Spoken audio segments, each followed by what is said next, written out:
Halo pemirsa, apa kabar Anda hari ini? Senang sekali saya Raden Madlias dapat kembali menemani Anda dalam sebuah program talk show inspiratif Media Bincang Sehati.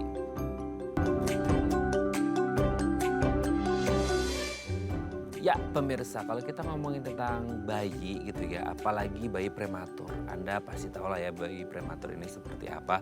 Ya bayi yang biasa aja, yang bukan prematur maksudnya ya.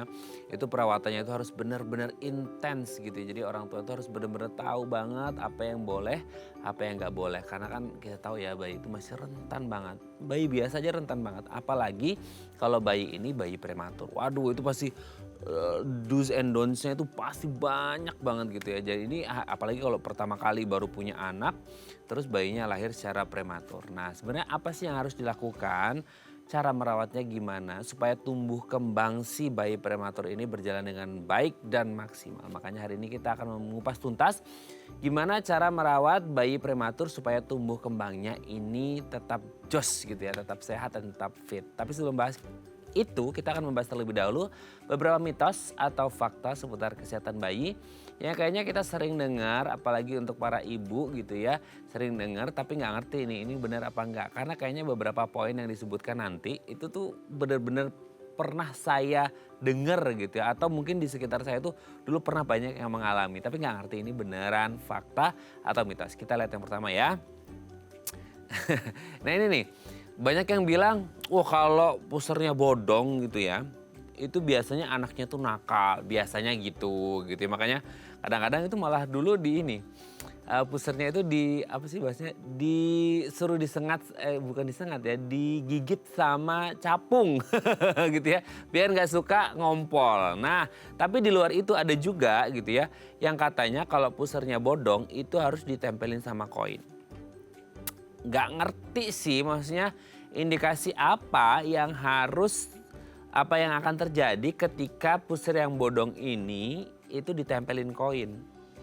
Nggak tahu secara medis, nanti kita tanya ke dokternya, ada nggak hubungannya antara kayak efek koin yang ditempelkan di pusar yang bodong. Sebenarnya pusar yang bodong itu ada efeknya nggak sih? Ada dampaknya sih gitu ya.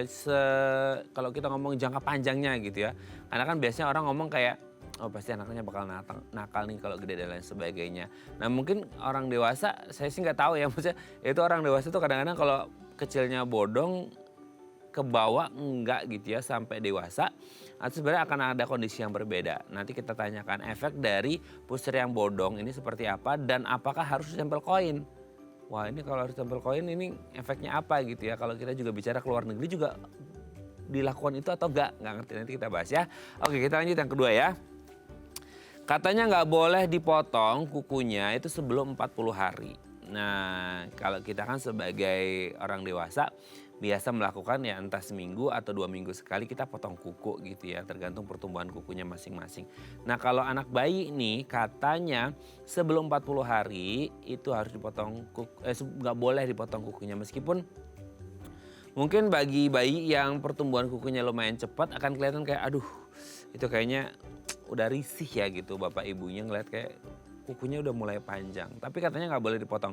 Nggak ngerti apa yang menyebabkan orang bilang nggak boleh potong. Mungkin karena ya satu dan lain hal ngomongin kepercayaan bahwa ini dan itu dan lain sebagainya gitu ya. Tapi mungkin ada sebagian orang yang di luar itu berpikir secara rasional logis gitu ya, kayak kalau kukunya dipotong sebelum 40 hari takutnya itu kan kayak masih kukunya belum firm gitu ya, apa sih belum firm itu kayak belum kuat gitu. Jadi ketika nanti dipotong kukunya takutnya dia ada masalah, entah dia bergerak dan lain sebagainya, bahkan mungkin bisa lepas. Nanti kita bahas ya. Oke kita lanjut yang ketiga ya. Nah ini sering banget nih, gak ngerti nih, ini nanti dibahas juga ya, banyak orang tua nih yang pro dan kontra masalah pisang gitu ya. Jadi pisangnya ini katanya bayi ini boleh dikasih pisang, ada yang bilang nggak boleh. Di satu sisi bilang, oh pisang ini bahaya buat kesehatan bayi, nggak boleh dikasih pisang karena sistem pencernaannya belum siap gitu ya untuk menerima si pisang ini sendiri. Meskipun ketika sudah, ya karena dia belum bisa ngunyah ya, karena biasanya kan bayi itu biasanya selain ASI mungkin ada lagi setelah ASI itu kayak bubur-bubur bayi gitu. Tapi kalau pisang ini katanya bisa bahaya. Tapi di satu sisi banyak yang beranggapan dengan mengonsumsi pisang si bayi ini bisa cepat tumbuh besar. Nah, karena mungkin kandungan nutrisi dan lain sebagainya yang ada di pisang yang bisa membantu tumbuh kembang si bayi. Boleh nggak sih sebenarnya bayi mengonsumsi pisang? Atau kayak boleh-boleh aja, tapi di level tertentu atau di range berapa bulan baru boleh si bayi ini mengonsumsi pisang. Dan apa efeknya bagi kesehatan si bayi, nanti kita bahas ya, baik atau buruk. Oke, kita lanjut yang keempat ya. Sering digendong katanya bisa bikin si bayi ini jadi manja.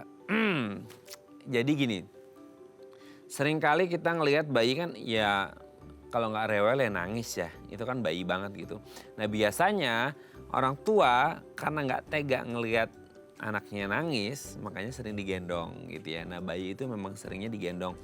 Dan biasanya ketika digendong terus kayak diayun-ayun gitu ya, itu si bayi akan diem. Nah takutnya adalah secara psikologisnya si bayi mungkin ketika suatu hari nanti, jadi kayak ketika dia ingin sesuatu gitu ya, terus diomong-omong sama orang tuanya, dia nggak nangis lagi. Nah takutnya adalah ketika ini terbawa sampai gede, sampai anak-anak, ini bisa membuat si anak ini jadi manja. Betul nggak sih kalau sering digendong si bayi ini bisa membuat anak ini jadi manja ke depannya?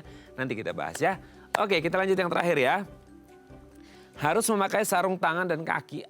Ini dia ya. Jadi kalau kita ngomongin sarung tangan dan kaki, biasanya satu mungkin kayak sekarang ya musimnya lagi musim hujan, mungkin dingin. Itu mungkin indikasinya. Yang pertama, jadi pakai sarung tangan, sarung kaki untuk menghangatkan tubuh si anak. Atau yang kedua, kadangkala si bayi itu suka masukin tangannya gitu ya. Jadi takutnya adalah ada apa? Ada kuman, bakteri, virus dan lain sebagainya yang akhirnya dari tangan yang nggak ditutup sarung tangan masuk ke mulut dan akhirnya menyebabkan si bayi sakit. Ataupun ketika nanti dia takutnya karena tadi ya kukunya belum dipotong terus kayak kena di muka atau di lain sebagainya bisa membuat si bayi ini luka. Nanti kita bahas ya boleh atau enggak harus pakai sarung tangan dan juga sarung kaki. Oke, itu tadi beberapa mitos atau fakta seputar kesehatan bayi. Dan kami akan membahasnya sesaat lagi, tetap bersama kami di Bincang Sehati.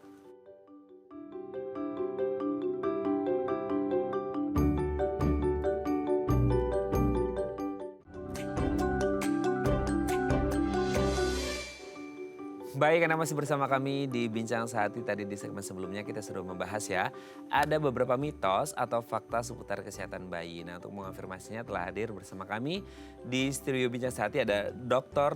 Joe Edi Siswanto SPAK PhD, dokter spesialis anak konsultan dari Rumah Sakit Royal Taruma. Selamat pagi Dr. Joe, apa kabar? Pagi Mas Raden. Ketemu lagi kita ya. Seperti biasa. Oke, hari Selalu ini sehat? Sehat terus, semoga kita sehat terus ya. Ya. Oke dok, hari ini kita akan membahas seputar anak gitu ya. Tapi kita sebelum bahas seputar tumbuh kembang bayi yang prematur sebagai tema utama kita bahas terlebih dulu mitos fakta seputar kesehatan bayi. Yang pertama adalah, ini nggak ngerti nih dok, ini kayak lucu banget, itu sebenarnya relate banget sih ke masa kecil saya gitu. Dulu kalau ada pusar bodong itu banyak hal lah ya, entah dia suka ngompol, digigitin capung supaya enggak atau dan lain sebagainya. Nah satu yang juga berkaitan adalah kalau pusarnya bodong ditempel koin. Gak ngerti sih maksudnya kayak emang ada apa dengan pusar bodong dan ada apa dengan koin? Dokter Jo pernah dengar gak sih dok? Ya. Pernah ya? Nah itu kenapa sih dok? Maksudnya kenapa koin dan emang ada apa dengan pusar bodong gitu? Ya, oke.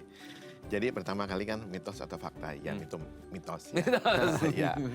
Kalau kita lihat mungkin logikanya, karena koin itu kan keras.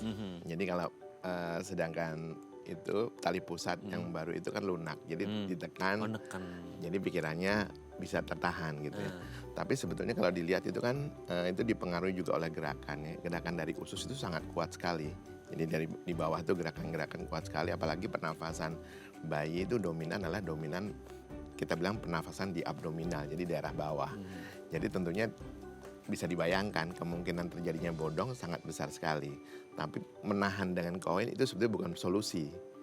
Jadi akan jauh lebih baik sebetulnya karena itu bagian itu memang masih terbuka pada saat awal. Nanti kemudian akan lepas dan kemudian close, menutup secara organnya. Tapi sebelumnya pembuluh darah di dalamnya sudah menutup lebih dahulu. Gitu. Jadi akan lebih baik ditengkurapkan kalau saya. Saya sarankan kadang-kadang ibu lebih baik ditengkurapkan. Karena kalau ditengkurapkan berat badan bayi itu akan menekan si daerah yang tadi, daerah yang berlubang tadi, sehingga kalau misalkan pun dia melakukan gerakan dan sebagainya kan ketahan antara berat badan bayi dan dasar dari tempat dia diletakkan. Jadi kan kemungkinan menjadi kemungkinan tidak bertambah besar sangat ini besar sekali kemungkinannya. Kan kalau kita misalkan bergerak terus dia makin lama akan besar. Ya Ya kan, jadi lubangnya makin didorong makin lebar, ya sama aja seperti air menetes di batu aja makin lama makin bisa. Apalagi ini dengan gerakan dengan memang sudah ada lubang yang kecil di situ didorong terus menerus makin lama dia makin besar. Tapi kalau misalkan ditengkurapkan, kesempatan untuk dia bisa menutup itu akan jauh lebih tinggi. Oke. Gitu. Tapi sebenarnya pertanyaannya gini dok, kalaupun itu mitos gitu ya, sebenarnya emang kenapa sih kalau bayi itu pusana bodong nggak ada masalah apa-apa ya dok? Atau gimana sih? Ya itu kan ya jadi kan itu sebetulnya usus yang masuk ke daerah situ. Iya, Ya kalau misalkan masuk ke daerah tali pusatnya. Jadi kalau makin lama makin besar ya jelek lah penampilannya secara estetik lah. Dan kemudian kalau besar sekali kan juga nggak mungkin kan kalau makin besar sebetulnya ada yang namanya kelainan kalau misalkan itu terjadi ya, misalkan yang memang betul-betul itu jadi defek itu bagian usus masuk ke daerah ke situ ada yang namanya omphalokel. Tapi itu besar sekali. Kalau kecil kan namanya bodong atau sebetulnya giant true umbilical gitu ya. Tapi kalau ini kan bisa besar sekali, semua bagian usus semua masuk ke situ, itu ada namanya omphalokel. Jadi defek di bagian dinding depan dari usus. Bisa jadi serem, tapi kondisinya beda gitu ya. Itu kelainan bawaan kalau itu. Ya. Oke dok, kita lanjut yang kedua ya setelah ngomongin pusar bodong nih. Nah ini kuku, katanya nggak boleh dipotong sebelum 40 hari. Nggak ngerti nih, maksudnya kayak karena masih lembek gitu ya, belum kuat atau secara medis gimana? Ini mitos atau fakta? Ya itu sekali lagi itu juga mitos. Aduh ini banyak banget ya di masyarakat kita mitos gimana ya dok? Ya selalu kalau kita banyak itu jawaban mitos fakta kebanyakan banyak mitosnya. Mitosnya, oke. Gimana nih dok? Tapi secara logika begini sebenarnya kuku itu bertumbuh. Kuku itu jaringan penunjangnya kan kuat sekali sebetulnya. Jadi kalau dikatakan lembut sekali juga tidak. Kalau dikatakan untuk melindungi kukunya jelas tidak mungkin. Tapi kalau dibalik melindungi misalkan kulit dari garukan itu sebetulnya masih berpikir memungkinkan. Makanya kadang-kadang digunting. Jadi sebaiknya sebetulnya sih harusnya sih lebih baik sih digunting akan jauh lebih baik. Bisa digunting tapi gunting itu tidak pakai gunting yang seperti orang dewasa melakukan gunting kuku ya. Jadi guntingnya pakai gunting yang biasa gitu, digunting pelan-pelan. Terus kemudian atau juga kalau masih takut bisa dikikir juga bisa supaya tidak terlalu tajam sekali sebenarnya. Yang ditakutkan adalah ini kan Garuk ya. menggaruk gitu loh sebetulnya dan itu membuatkan luka. Luka itu bagaimanapun juga kan pot dantre tempat untuk masuk kemungkinan infeksi. Nah Jadi itu dia ya, mitos ini ya berarti boleh ya, tapi boleh harus lah, hati-hati gitu ya. hati-hati. Oke dok, kita lanjut yang ketiga. Nah ini dia, ini juga banyak pro dan kontra nih ibu-ibu nih ya, masalah makan pisang gitu ya. Jadi ada yang katanya nggak boleh, ada yang bilang ini bahaya loh. Nah sebenarnya boleh nggak sih bayi ini makan pisang dok? Jawabannya boleh.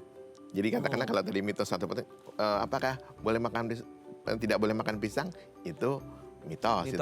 Oh Ya. boleh berarti? Boleh, tapi tergantung umur sekali. Oh lagi. iya. Jadi ada dasarnya sebetulnya. Pada saat yang lalu itu pisang itu dikasih makan lebih dulu. Jadi berpikir bayi itu selalu menangis, lapar, kasih susu kok kasih kayaknya nggak cukup ya. Oke, kita kasih pisang. Kenapa pisang? Pisang itu lebih mengenyangkan karena dia mengandung kasein. Kasein lebih lama diserapnya dibandingkan dengan protein W. Jadi protein kasein. Jadi sepertinya lebih kenyang. Kalau lebih kenyang, bayinya sepertinya lebih nyaman. Jadi orang dahulu berpikir tuh kasih pisang. Tapi yang kedua, problem kedua adalah kemungkinan terjadinya dampak besar. Ini dia tidak bisa diserap gitu kan dengan cepat, akhirnya jadi menimbulkan massa di perut dan itu jadi problem sehingga terjadi obstruksi di dalam usus dan akhirnya bisa juga mengakibatkan fatal. Jadi itu nggak boleh, makanya diberikan pada bayi-bayi yang misalkan 2 bulan dan sebagainya itu nggak boleh dulu ya dikunyah ataupun dikerok itu langsung dikasihkan. Kita memberikan makanan pendamping ASI itu atau kita lakukan weaning penyapian untuk makanan di luar ASI adalah setelah 6 bulan. Kalau setelah 6 bulan sudah lebih baik karena boleh gitu loh. Bukan mitos lagi, boleh lah itu. Boleh ya. Tapi dengan pertimbangan kenapa? Karena bagian usus-ususnya sudah lebih matang. Bagian saluran jadi saluran cerna tuh mulai dari atas mulut sampai ke bawah abdomen di bagian bawah sudah siap untuk terima itu gitu. Itu boleh kayak dimamahin dulu mamanya atau langsung disendok dari pisang atau di blender dulu? Ya, Jadi sebetulnya kalau kita lihat kan bagaimanapun higienis ya. Kuman yang ada di mamanya agak berbeda dengan kuman yang di mulut mamanya. Kan banyak juga tuh dok yang dimamahin kan sama mamanya. Iya betul, kuman yang ada di mulut mamanya berbeda dengan kuman si baby tentunya ya. Gitu. Jadi, nah itu yang dilakukan mestinya lebih baik dikerok ataupun sekarang kan banyak alat-alat yang bisa untuk melumat. Itu jadi lebih halus gitu. Jadi jangan berpikir biar bonding gitu, enggak ya, nanti takutnya bakterinya pindah lagi gitu ya. Oke dok, kita ke 4 ya. Nah ini dia, sering digendong katanya bisa bikin bayi manja nih, kalau selanjutnya bisa manja, betul nggak sih? Itu juga mitos itu. Kalau urusannya dengan manja tuh mitos ya sebenarnya. Cuma kita lihat sebetulnya kalau bagaimanapun sebetulnya kalau namanya digendong itu adalah suatu ikatan. Tapi juga jangan jadi kebiasaan yang terus-menerus. Jadi kayak saya suka sampaikan jangan jadi senjata gitu ya. Jadi kalau misalkan bayinya nangis gendong, bayinya nangis gendong. Jadi si bayi mungkin juga akan terekam di sini. Aku nanti kalau nangis, caranya saya berbicara dengan mama dan papa adalah dengan cara awalnya menangis, dengan menangis aku digendong, aku juga nyaman gitu. Jadi itu mungkin yang jadi lebih baik itu harus dicoba dihindari. Banyak cara untuk melihat atau menenangkan bayi. Pertama dilihat dulu sebabnya, kenapa tuh bayi menangis ya. Kalau bayi dalam posisi sudah nyaman, tapi kalau misalkan dia ada pipis, ada lapar dan sebagainya itu bisa terjadi. Jadi bukan senjatanya dikasih gendongan atau ada orang lain kasih tutup dengan empeng dan sebagainya, itu juga bukan solusi juga ya. Jadi bisa ditengkurapkan pelan-pelan, ditepuk-tepuk, dibuat dengan diajak bicara, dia akan jauh lebih nyaman dan banyak hal yang bisa kita bisa menguntungkan tadi dengan tengkurap ya. Komunikasi juga tetap bisa terjaga, bayi pun kita rangsang untuk motoriknya lebih bagus, tengkurap akan tepat pada waktunya. Jadi banyak hal yang bisa dilakukan sebetulnya. Bukan hanya sekedar gendong, tapi hubungan dengan manja tidak. Gitu. Tidak ya? Oke dok, kita lanjut yang terakhir nih. Nah, harus pakai sarung tangan dan kaki. Mungkin ya kalau sekarang nih musim hujan dingin gitu. Atau mungkin kayak tadi hubungannya kayak kuku ya, takut gores dan lain sebagainya. Harus pakai sarung tangan dan kaki nggak sih? Maksudnya itu kayak kalau di Indonesia kita sering lihat, tapi nggak ngerti kalau di luar negeri. Maksudnya harus pakai atau nggak sih? Sebetulnya soal harus, ya itu tadi. Wah ini antara 50-50 nih kayaknya. Ya kalau gitu dibilang harus, mesti jawabannya tidak harus. Karena boleh saja itu memakai ya. Karena kan kalau kita mau pergi keluar gitu, boleh saja sih dipakai ya untuk melindungi si babynya. Tapi kalau di dalam rumah dan sebagainya itu akan terbuka, akan jauh lebih baik. Kalau soal dingin, tubuh bayi itu selalu bisa punya kemampuan untuk mengatur. Otak sudah bisa ngatur. Jadi kalau di luarnya dingin ya dia berusaha memanaskan dan sebagainya, itu udah semua manusia punya kemampuan seperti itu. Jadi bahkan kalau diperhatikan, saya perhatikan nih, ya ini observasi bukan penelitian. Si bayi itu kadang-kadang atau anak kadang-kadang lebih tahan daripada kita. Ya daripada kita. Kadang-kadang agak lucu juga, misalkan bayi-bayi yang dalam masa perawatan di ruangan di rumah sakit itu sangat dingin sekali. Jadi kalau dia lama di rumah sakit, kadang-kadang dia lebih tahan lagi daripada kita. Jadi kita udah pakai selimut, dia mau nggak tuh kadang-kadang bisa teritu. Nah kemudian yang berikutnya, kalau urusan itu dengan urusan kehangatan lah. Tapi kalau urusan dengan tadi masalah sarung tangan, kalau kita tutup terus, ada bagian-bagian yang sebetulnya secara perkembangan itu yang harus kita pertimbangkan bahwa itu akan tertunda, terhambat. Bagaimana sensorisnya, bagaimana. Kalau begini terus nih susah kan dia. Bayi taunya cuma menggenggam saja. Padahal dia harus terbuka. Kalau ini di dalamnya sering begini, tertutup oleh kain, kan mau nggak mau kadang-kadang kainnya bisa juga tuh sarung sempit dan sebagainya gitu ya. Nah itu dia tidak bisa berkembang dengan baik. Motoriknya tidak bisa berkembang dengan baik, sensoriknya tidak bisa berkembang dengan baik. Jadi lebih baik alami saja. Alami saja.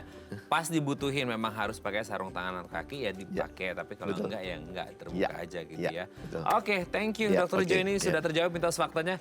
Ini rata-rata banyak mitos ya. Jadi di masyarakat kita banyak yang berkembang itu mitosnya gitu ya, sayang banget ya. Ya, tapi kadang-kadang ada dasar-dasar tertentu. Ada dasar-dasar tertentunya ya. Oke, nanti kita lanjut lagi ngomongin bayi prematur ya dok ya.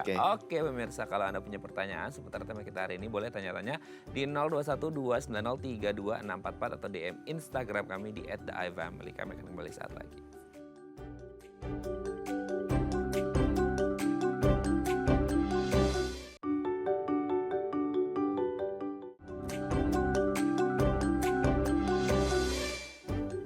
Baik, karena masih bersama kami di Bincang Sehati, kita masih membahas tema kita hari ini seputar bagaimana cara merawat bayi prematur supaya tumbuh kembangnya ini maksimal. Kalau Anda punya pertanyaan seputar tema kita hari ini, boleh tanya-tanya di 0212903244 atau DM Instagram kami di @dafamily. Kita masih bersama dengan Dr.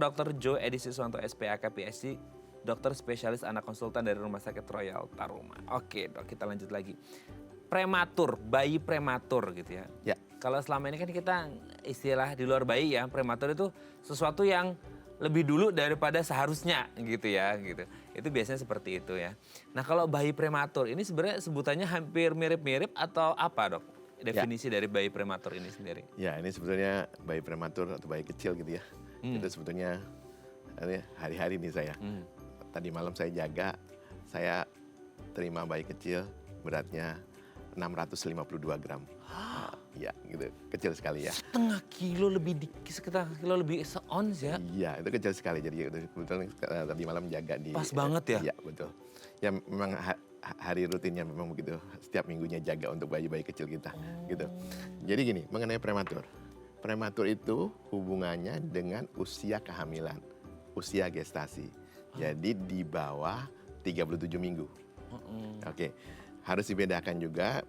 Ya jangan sampai bingung dengan yang namanya BBLR, bayi berat badan lahir rendah gitu ya. Bayi berat badan lahir rendah itu kurang dari 2.500, jadi padanannya 37 2.500. Tapi tunggu dulu, prematur itu ada prematur yang kecil untuk masa kehamilan, ada yang sesuai, ada yang besar. Itu masing-masing punya problem tersendiri itu. Ya, jadi sedangkan apakah bayi yang matur itu juga bisa kecil dari seperti karena itu masih memungkinkan ya gitu. Tapi belum tentu prematur. Jadi hitungannya makanya kalau prematur urusannya dengan usia kehamilan. Bukan berat badan menjadi perhitungan tersendiri nanti. Gitu jadinya. Jadi kita harus nilai dua. Kadang-kadang kita harus memastikan apakah bayi kita, contohnya semalam. Bayi lahir 28 minggu menurut dokter kebidanan, menurut perhitungan dokter kebidanan. Nah, tapi kita harus menilai nih, apakah ini bayi ini betul-betul 28 minggu. Nah, itu cara menilai apakah bayinya sesuai tidak dengan masa kehamilannya. Kita hitung ternyata, 30 minggu. Nah, apa artinya 30 minggu? Jadi prematur? Ya prematur. Tapi apakah dia besar, sesuai atau kecil? Ternyata dia kecil untuk masa kehamilan. Karena kalau 30 minggu kurang lebih beratnya sekitar 1.200, 1.400, ya bisa 400 lah. Ini cuma 600-an? Iya, ini cuma 600-an jadi gitu ya. 1.200. Jadi sebetulnya adalah itu problem besar, kecil untuk masa kehamilan. Jadi ada beda loh gitu. Betul. Memang standarnya 37 2.500. Iya. Tapi ketika kita ngomongin bisa jadi yang harusnya 650 itu untuk kayak let's say ya kayak 27 atau 28 Iya, masih make sense. Tapi kalau udah 30 nggak boleh karena hitungannya udah 1000-an gitu ya dok. Iya, 1.000-an lebih malah. 1.200-an gitu ya. Iya, kalau 1.000 tuh 28 minggu. Nah itu kalau 600 di usia 30 minggu kan tetap masih prematur ya dok ya. Iya. Dan itu jauh banget ya dari 2.500 dok. Iya, sangat luar biasa Bahkan sekali, itu sangat bisa jauh sekali. seperempatnya malahan gitu. Betul, kan. betul. Wah itu kondisinya kayak mana dok kalau kondisi dengan lahir yang sangat kecil itu? Nah itu kita tentunya hubungannya dengan survival ya. Jadi kelangsungan hidup to baby gitu ya. Nah itu jadi problem besar tuh. Ya secara umum di dunia itu kelahiran prematur tuh 15% lah, 10-15%. Nah di Indonesia kira-kira mungkin menurut BKKBN gitu, itu kira-kira 10.000 per hari atau mungkin 4 jutaan bayi yang lahir. Nah kalau dihitung 15% mungkin sekitar 600.000 per tahun. Nah, jadi kan sangat luar biasa sekali itu. Jadi padahal namanya bayi prematur hubungannya dengan kelangsungan hidup, apalagi semakin kecil bayi, semakin rendah umur kehamilan, semakin rendah berat badannya, kemungkinan hidup kecil. Nah, itu problem, itu baru dari sisi bagaimana kita menyelamatkan bayi prematur supaya hidup. Kenapa? Karena bayi prematur semuanya tentunya organnya tidak sempurna. Oh, karena dia belum terbentuk sempurna ya? Belum terbentuk sempurna sesuai dengan waktunya kan gitu. Bukan ini dalam arti kematangannya. Yes. Kematangannya, fungsinya ya. Kalau bentuk sudah gitu ada. ya, tapi karena kalau di bawah itu kan ada batasannya 20 minggu atau 500 yang dianggap sebagai dia kemungkinan untuk hidupnya tidak hidup lah gitu loh, katakanlah seperti itu. 20 minggu atau 500, tapi nah batasannya itu terutama minggunya tuh. Jadi yang masalah itu adalah prematurnya tuh usia gastrinya. Oke. Berarti intinya kalau di bawah 37 dan di bawah 2.500 udah masuk prematur kan? Ya, di bawah 37 lah. Di bawah 37 lah ya? Berat badan aja. Oh, berat badan karena akan ada hitungan yang lainnya tadi ya, sesuai dengan berapa minggunya beda, gitu ya. Kalau kita bicara prematur adalah bicara usia kehamilan. Oke, sebelum kita bicara yang lain dok, ini sebenarnya sih urusannya Tuhan ya, tapi ini sepengalamannya Dokter Jo aja. Survival rate untuk bayi prematur itu apakah semakin mendekati hari yang memang normalnya survival rate-nya lebih tinggi atau gimana? Atau ya, jadi ya jelas tergantung. Kalau semakin dia umurnya mendekati 37 minggu, pasti dia akan lebih baik.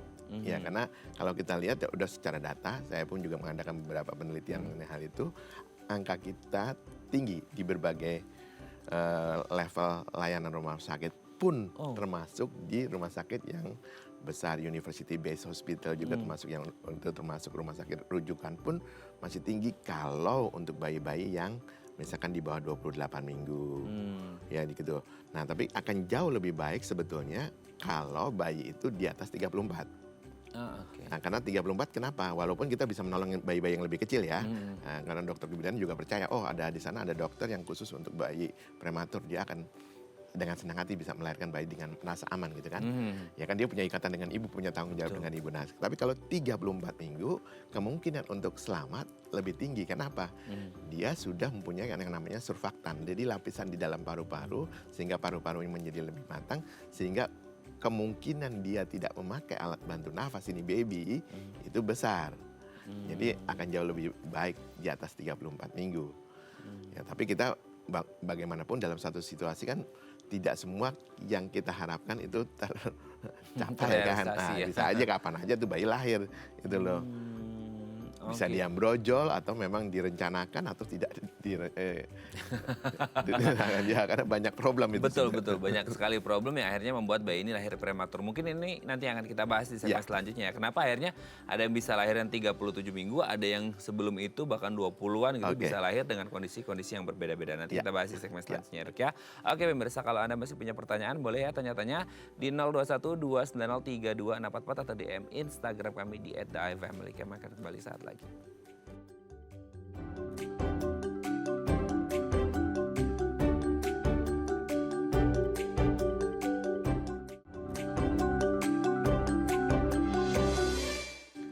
Baik, karena masih bersama kami di Bincang Sehati, kita masih membahas tema kita hari ini seputar bagaimana cara merawat bayi prematur supaya tumbuh kembangnya ini berjalan dengan baik. Nah, kalau Anda punya pertanyaan boleh ya tanya-tanya di 021-290-3244 atau DM Instagram kami di @theifamily. Kita masih bersama dengan Dr. Jo Edi Siswanto SPAK PhD, dokter spesialis anak konsultan dari Rumah Sakit Royal Taruma. Oke, Dr. Jo, sebelum lanjut ini ada penelpon. Ini mau konsultasi nih kayaknya ke Dr. Jo ya. Halo, selamat pagi, dengan siapa di mana? Mas Raden. Mas, aku langsung ke Dr. Jo boleh ya? Iya, ini dengan siapa dulu? Dr. Jo mungkin belum kenal dengan siapa nih. Dokter, bagaimana Ibu, mungkin Dr. Jo bagi bayi prematur, koreksi umurnya nanti sudah menjelang dewasa. Seperti apa supaya dia bisa seperti bayi-bayi lainnya yang normal. Kemudian yang kedua Dr. Jo, terapi apa yang cocok untuk dilakukan oleh orang tua, dokter dengan rumah sakit dan harus dipantaunya seperti apa? Dua pertanyaan saya. Terima kasih dokter. Sehat selalu. Ya. Oke, terima kasih. Aku tutup ya. Gimana nih dok? Yang pertama, ini udah langsung kita belum sempat tanya namanya nih. Iya, tadi pengen tanya namanya. Yang pertama koreksi umur, gimana tuh dok? Ya, koreksi umur. Ya, jadi sebetulnya begini, kan kalau bayi terlahir misalkan katakanlah umurnya 28 minggu. Ya kan sebetulnya kalau kita lihat bayi yang matang itu kan sebetulnya harusnya di atas 37 lah. Kita ambil yang minimal saja yang 37 sebetulnya kan biasa antara 39 minggu gitu kan. Nah, ini kalau kita ambil 37 dikurangi 28 berapa tuh? Jadi 9. Kurang lebih kan 2,5 bulan. Jadi kalau kita menilai perkembangan terutama kan kita melihat pertumbuhan dan perkembangan. Nah, kita lihat perkembangan nih. Kalau lihat perkembangan jangan dihitung bayinya kalau udah umurnya misalkan katakanlah 2 bulan, itu jangan dihitung kita berharap seperti bayi 2 bulan lainnya kan. Oh, kita ngelirik tetangga bayinya 2 bulan beda. Beda ya, gitu. beda. Iya gitu.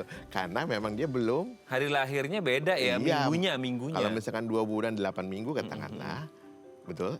Iya 8 minggu. Iya. 8 ditambah 28-nya berarti 36. Betul. Nah, itu nggak boleh kita samakan. Betul. Nah, itu pertama.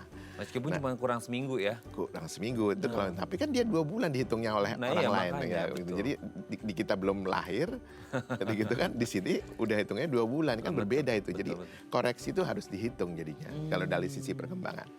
Jadi nanti juga tapi kapan tuh dia nanti bisa mencapai hampir mirip biasanya udah lepas antara 6 bulan sampai 1 tahun. Nah, jadi kita bisa berharap bahwa itu akan sama ya. Karena kita lihat yang kedua, pertumbuhan ya kan.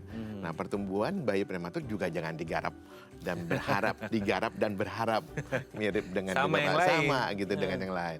Nah, kita lihat grafik yang kita pakai biasanya juga berbeda. Ada grafik khusus untuk bayi prematur.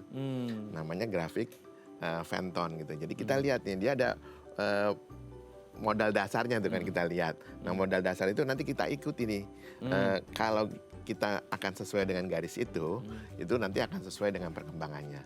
Tapi kalau kita jatuh di bawah garis itu, apalagi di bawah 1 atau apalagi 2 gitu, bahkan kalau misalkan makin rendah, nah itu berarti kita mengurus bayinya itu nggak benar. Jadi ada ini, jadi kalau bayi-bayi besar juga ada hitungannya kan? Iya betul. Misalkan triwulan pertama sekian. Jadi misalkan 750 sampai 1000 per bulan. Ya, tapi bayi kecil yang itu jangan dihitung seperti itu. Nah, ada grafik khusus gitu yang kita hitung. Nah, dengan kita masukkan, kita plot. Nah, kita tahu nih bahwa perkembangan bayi kita normal atau tidak. Nah, tapi kalau setelah 6 bulan biasanya sih dia oke gitu. Oke ya. Oke. Ya, Jadi nggak bisa apple to apple bandingin bayi prematur ini dengan bayi tetangga yang sama-sama 2 bulan. Betul. Setelah persalinan ya nggak Ya, boleh betul, ya. Beda ya kasusnya. Tapi kalau soal dewasa tadi nggak ada hubungan. Nggak ada hubungan. Wong sudah 6 bulan 1 tahun aja kita berharap itu udah oke. Oke, yang pertanyaan kedua tadi apa ya? Masalah tata laksananya. Tata laksananya. Ya, tata laksananya gini. Kita berpikir dulu nih. Dari antenatal. Kita punya semacam dari ya beberapa paper dikatakan kalau misalkan bayi ini sesuai dengan masa kehamilannya itu kemungkinannya memang kalau secara dia kemungkinan hidup nih ya itu lebih kecil daripada bayi yang istilahnya jadi lebih tua tadi. Yes. Ya, jadi lebih tua. Jadi jadi kalau misalkan bayi katakanlah kecil tadi untuk masa kehamilannya, tapi dia lebih tua, 600 tapi 30 minggu. Kan kemungkinan untuk survive-nya jadi dia lebih tinggi. Betul. Ini secara penelitian begitu. Nah, tapi kalau prematurnya persis sama, appropriate, jadi sesuai, kadang-kadang kalau dikatakan menurut penelitian itu survivalnya juga lebih rendah. Tapi kemampuan untuk dia berkembang itu jauh lebih baik. Karena apa? Kalau bayi yang kecil masa kehamilan berarti ada sesuatu dong. Tidak sesuai dengan masa kehamilannya. Itu yang kita berpikir nanti dalam ke depan tuh ada yang namanya stunting itu. Oh iya. Di dalam itu ada problem. Nah, pastinya di dalam itu kita bereskan tuh. Bagaimana kalau memang sebetulnya kecuali memang ada kelainan-kelainan lainnya, kelainan bawaan dan sebagainya. Kalau kelainannya penyebabnya dari sisi ibu, ya mestinya harus bisa diperbaiki. Gitu. Ibunya misalkan ada hipertensi, ibunya ada misalkan kelainan jantung, ibunya masalah bayinya nggak berkembang baik, mungkin nutrisinya harus ini kan. Ibunya kalau muntah terus, oke, kita atasi muntahnya. Oke, makannya mungkin nggak bagus nutrisinya, nah itu harus kita perbaiki. Kalau itu sesuai dengan masa kehamilannya, tentunya akan jauh lebih baik nanti untuk modal yang akan datang. Nah, tapi bagaimanapun juga kita juga harus mempertahankan tuh itu baby supaya lebih mendekati 37 minggu gitu loh. Oke. Jangan dipaksakan lahir waktu muda gitu. Jadi kita selalu berharap sama dokter-dokter obsgin kita, Mbok yang lebih gede loh, jangan kecil-kecil, makin kecil makin susah gitu loh. Walaupun kemampuannya jauh kita lebih baik. yang problem biasanya kalau bayi kecil tergantung usianya, nah itu kita butuh yang namanya ruang intensif untuk neonatus. Gitu. Jadi tergantung level pelayanan rumah sakit, itu juga tergantung juga berat badannya. Gitu kira-kira gitu. Oke, semoga bisa menjawab pertanyaannya ya Bu ya, dan semoga sehat terus nih kalau memang bayinya prematur gitu ya. Oke, kita lanjut lagi ya. Nah Dok, ini tuh yang jadi pertanyaan banyak orang mungkin ya, dengan kondisi bayi prematur seperti itu, apa sih yang akhirnya membuat si ibu hamil ini bisa melahirkan secara prematur? Dalam artinya kayak apakah karena satu penyakit tertentu dari si ibunya, kondisi atau mungkin trauma gitu ya, sehingga akhirnya ibu ini melahirkan secara prematur dan akhirnya bayinya disebut bayi prematur. Dan apakah ketika melahirkan secara prematur ini, maksudnya ada nggak kayak ibu hamil yang secara umum, maksudnya ada kontraksi dan lain sebagainya, terus proses persalinannya apakah normal ataupun sesar atau gimana tuh Dok? Ya. Jadi kalau kita lihat penyebabnya, penyebabnya dari sisi ibu tentunya kan, penyebab bayi lahir prematur bisa dari sisi ibu, bisa dari sisi si janin gitu loh, atau dari sisi si plasenta, selalu 3. Jadi dari sisi ibu, sisi si janinnya, sisi si rahimnya nih, atau si plasentanya atau si tali pusatnya. Nah jadi, kalau problemnya kalau misalkan dia dari sisi ibu, kita lihat nih yang biasanya juga lebih mudah dikoreksi. Pertama kita lihat ada infeksi atau enggak Bu. Itu misalkan ada infeksi virus mungkin yang ngetop TORCH gitu ya, itu ya toxoplasma dan sebagainya itu gitu. Atau ada infeksi-infeksi lainnya juga. Infeksi-infeksi lainnya juga bisa yang menyebabkan yang disebut terjadi infeksi intrapartum yang di dalam kehamilannya itu loh. Nah, oleh karena itu pada saat hamil diusahakan tuh ibu sehat. Baik gizi, nutrisi, sebelumnya udah disiapkan dengan imunisasi dan sebagainya itu udah harus ini dalam kondisi prima mestinya kita harapkan gitu loh. Jadi kita biasanya kalau sekarang itu kan udah ada pemeriksaan sebelumnya ya gitu ya. Itu mengenai infeksi. Yang kedua misalkan bisa terjadi karena memang ada penyakit-penyakit lainnya jadi yang tidak berhubungan dengan infeksi. Penyakit misalkan ibunya hipertensi, tekanan darah tinggi, ibunya ada diabetes. Itu juga bisa jadi itu harus diatasi itu jadi selama itu ibunya ada. Tapi kalau diabetes kan nggak bisa diatas, sebenarnya harus terkontrol aja atau diabetes harus terkontrol gitu loh. Karena problemnya jadi itu bisa bayinya lahir terlalu kecil banget, bisa bayinya lahir terlalu besar banget, terlalu besar sekali itu. Nah besar sekali juga problem, gula darahnya juga bisa jadi rendah. Itu baru dari sisi penyakit pada ibu tuh. Nah, belum penyakit ibu yang lain harus kita ada kelainan jantung itu misalkan gitu contohnya. Nah terus kemudian yang lainnya juga misalkan atau mungkin problem di rahimnya sendiri itu tadi. Misalkan dia terlalu pendek ya leher rahimnya dan sebagainya, ada infeksi di daerah, termasuk ada kelainan-kelainan di daerah bawah ya. Tadi infeksi termasuk penyakit-penyakit seksual dan sebagainya itu kan juga bisa macam-macam ya. Kalau dari sisi itu rahimnya misalkan terlalu pendek, jadi orang yang bolak-balik terjadi keguguran bolak-balik itu bisa juga harus misalkan dilakukan pengikatan di daerah bawah itu ya. Belum lagi yang ini adalah gaya hidupnya. Jadi merokok, mungkin misalkan stres karena kerjanya terlalu banyak gitu, itu juga bisa. Stres karena faktor pekerjaan, stres faktor keluarga itu juga bisa. Jadi itu problem banyak sekali tuh gitu. Nah terus kemudian kalau kita lihat baru dari situ dari sisi si ibu nih ya. Nah sekarang dari sisi si janin gitu ya misalkan kembar ya gitu.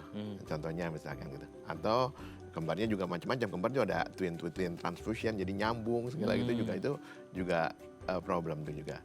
Bayinya ada yang lain-lain jadi misalkan ya hidrops gitu. Hidrops itu bayinya ada kelainan di dalam jadi kebanyakan gitu ya. Atau mungkin dari sisi itu yang kita katakan air ketubannya kebanyakan atau sedikit. Kebanyakan salah, sedikit salah. Kalau kebanyakan harus kita curiga. Ini ada kelainan, ini enggak obstruksi ini. Kalau kesedikitan, nah berarti kan kurang nutrisinya. Dia tidak bisa berkembang baik karena kegencet gitu. Jadi itu banyak yang menyebabkan tiba-tiba jadi ini. Belum lagi kalau misalkan terpelintir dan sebagainya jadi gawat janin, jadi bayi harus terpaksa dilahirkan harus segera.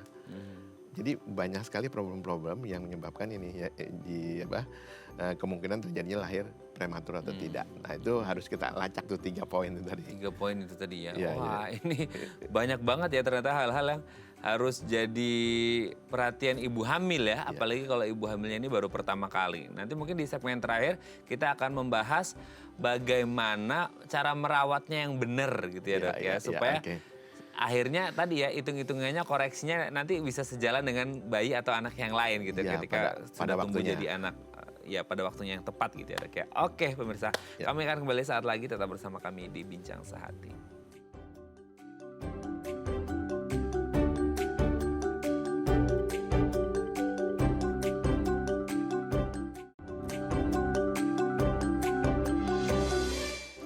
Baik, karena masih bersama kami di Bincang Sehati, kita masih membahas tema kita hari ini seputar bayi prematur. Masih bersama dengan Dr. Jo Edi Siswanto SPAK PhD, dokter spesialis anak konsultan dari Rumah Sakit Royal Taruma. Oke dok, ini ngomongin cara ngerawatnya nih supaya tumbuh kembangnya maksimal. Nah cara merawat yang benar ini seperti apa? Karena mungkin akan beda-beda ya. Dalam artian beda ya minggu lahirnya gitu ya, ataupun dari berat badannya gitu. Itu bisa pengaruh nggak untuk cara merawatnya? Dan kalau kita berbicara kayak ya bukannya kita mendahului Tuhan ya, tapi maksudnya kayak pengalamannya dokter atau ada penelitian dan lain sebagainya. Apa ya, harapan hidup deh untuk anak bayi prematur dengan berat-berat tertentu gitu atau gimana? Ya, oke. Mengenai harapan hidup, yang pertanyaan terakhir tadi saya sudah sampaikan yang apa semakin besar akan semakin lebih baik gitu ya. Jadi kalau bayi yang dikira lebih kalau bayi-bayinya di bawah 28 minggu memang sekitar di bawah 50% tuh ya. Jadi gitu. Tapi kalau di atas 34 minggu itu kemungkinan bisa antara kita bisa 80-90. Jadi persen bisa kita lakukan tentunya dengan fasilitas pelayanan yang adekuat, yang sesuai gitu loh. Nah terus kemudian kalau kita lihat sih sebetulnya kemampuan dokter-dokter di Indonesia juga sebetulnya sudah baik sekali. Tentunya memang tadi soal masalah bukan hanya kemampuan dokter tapi fasilitas penunjang. Nah fasilitas NICU atau UPIN, unit perawatan intensif neonatus itu harus banyak sekali sebetulnya. Nah itu yang sedang digiatkan tuh, dikirim ke ini, dan juga kemampuan dalam hal si tenaga perawat ya. Jadi unit NICU yang baik itu bukan hanya dokternya, harus si perawatnya juga harus baik. Nah di kita kebetulan bisa merawat lahir dengan prematur 26-27 tapi berat badannya kecil 529 dan dia lahir sampai bagus lah gitu ya. Jadi tidak ada cacat dia. Itu kita rawat seperti itu. Dan sebetulnya bayi-bayi yang lebih besar di atas itu juga cukup banyak karena kelahiran di tempat kami sekarang ya banyak yang di bawah 1000 gram kayak gitu ya.